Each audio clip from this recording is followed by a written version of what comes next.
মিঠু ছিল ভারী মিষ্টি স্বভাবের, আর তার গান শুনলে মন ভরে যেত। কিন্তু একটা চিন্তা তাকে সবসময় ভাবাতো, সে কি খাবে। তার তো নিজের রান্না করার কোনো সাধ্য নেই, তাই সে সবসময় অন্যের খাবার দেখলে একটু অবাকই হতো। অন্যদিকে ছিল এক কাক, তার নাম ছিল কালো। কালো ছিল ভারী চালাক আর ধূর্ত। সে কি খাবে তা নিয়ে তার কোনো চিন্তা ছিল না।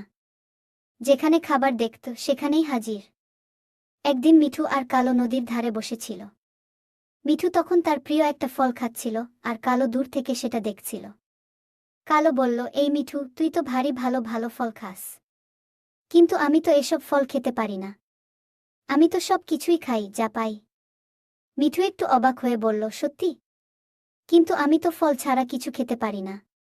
তোমার কি খিদে পায় না? কালো হেসে বলল, আমার তো সবসময় খিদে পায়, আর আমি যা পাই তা দিয়েই চালিয়ে নিই। তবে হ্যাঁ, তোমার মতো মিষ্টি ফল পেলে আমারও ভালো লাগে। মিঠু তখন ভাবল, আহা, কাকের জীবনটাও কত সহজ, যা পায় তা দিয়েই চালিয়ে নেয়। আমার কেন এত চিন্তা? তখন থেকে মিঠু আর কাক কালো খুব ভালো বন্ধু হয়ে গেল। মিঠু কাক কালোকে ভালো ভালো ফলের খোঁজ দিত, আর কালো মিঠুর জন্য কখনো কখনো অন্য খাবারও নিয়ে আসত।